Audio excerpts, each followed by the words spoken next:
નમસ્કાર વિદ્યાર્થી મિત્રો, સ્વાધ્યાય 3.2 દાખલા ત્રીજા દાખલાનો આ વિડીયો છે. વિડીયો ગમે તો ચેનલને લાઈક અને સબસ્ક્રાઈબ જરૂર કરજો. ક્રિકેટ ટીમના કોચે 7 બેટ અને 6 દડાના 3800 રૂપિયામાં ખરીદ્યા અને તે જ કિંમતવાળી 3 બેટ અને 5 દડા એમણે 1750 રૂપિયામાં ખરીદ્યા. તો એક બેટની કિંમત અને એક દડાની કિંમત શોધો.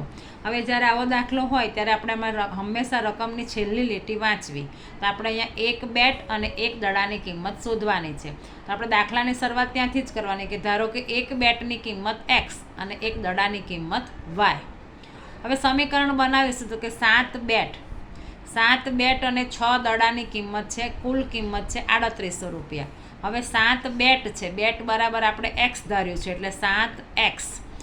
6 દડા છે તો દડા બરાબર આપણે y ધાર્યું છે એટલે 6y અને કિંમત છે 3800. એની બે મળીને કુલ કિંમત થાય છે 3800 એટલે 7x + 6y બરાબર 3800. એને આપણે આપીશું સમીકરણ નંબર 1.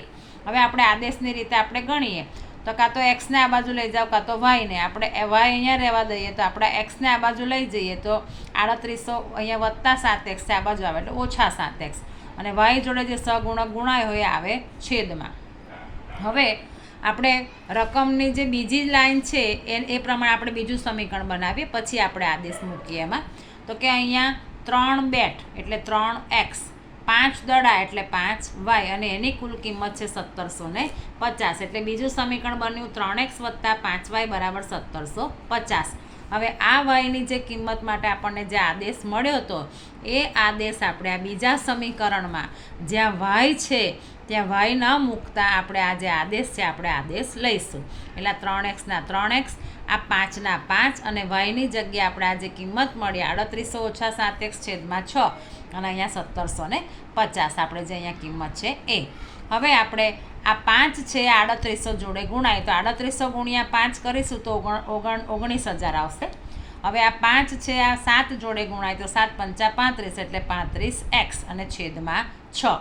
હવે આના છેદમાં 6 છે, આના છેદમાં નથી અને આના છેદમાં નથી એટલે 6 લસા થશે એટલે આ 6 અહીંયા ગુણાય અને આ 6 અહીંયાય ગુણાય.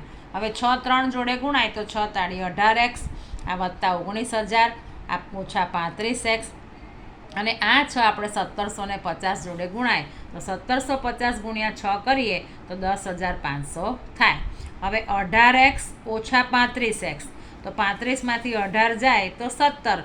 મોટી સંખ્યા આગળ માઇનસની નિશાની છે એટલે આવશે અહીંયા -17x અને આ વત્તા 19000 છે આ બાજુ જાય એટલે ઓછા 19000. હવે 19000માંથી 10500 જાય તો -8500 અને આ ઓછા 17x.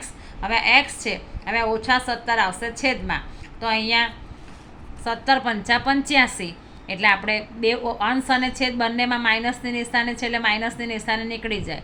85 100 છે એટલે 85 × 100 તો 85ના અવયવ શું પડ્યા તો કે 17 × 5 = 85 એટલે 17 × 500, 17 ગયા તો આપણને એક્સની કિંમત મળશે 500. હવે જે આપણે આદેશ લીધો હતો કે y બરાબર 38 - 7x છેદમાં 6, હવે જ્યાં x છે ત્યાં એક્સની કિંમત આપણે મૂકીશું 500. હવે 500 × 7 એટલે 3500 છેદમાં 6, 3800માંથી 3500 જાય એટલે 300, 300 છેદમાં 6 તો 6 × 35 એટલે 6 × 50, 6 ગયા તો આપણને વાયની કિંમત મળશે 50. એટલે એના ઉપરથી આપણે કહી શકીએ આપણે x બરાબર શું ધાર્યું હતું તો કે બેટ. તો આપણે લખી શકીએ કે ભાઈ બેટની કિંમત જે છે એક બેટની કિંમત આપણને કેટલી મળી તો કે 500 રૂપિયા, કારણ કે બેટ બરાબર આપણે x ધાર્યું હતું.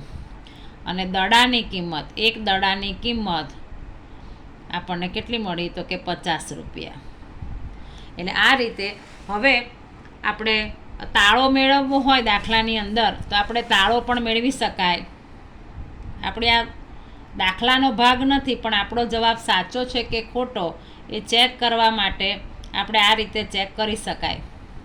તો કે આપણને અહીંયા એક્સની કિંમત મળી છે 500 અને વાયની કિંમત મળી છે 50. તો અહીંયા 7 × 5 = 35 એટલે 3500 અને 6 × 35 એટલે 300. તો 3500 + 300 એટલે 3800 અને અહીંયા પણ 3800 એટલે અહીંયા આપણો જવાબ 3800 આવ્યો છે. એટલે આપણે જે જવાબ શોધ્યો છે એ સાચો છે એ સાબિત થાય છે. આ દાખલાનો ભાગ નથી, પણ આપણે જે શોધ્યું છે સાચું છે એ ચેક કરવા માટે આપણે આ કરી શકીએ. Thank you very much.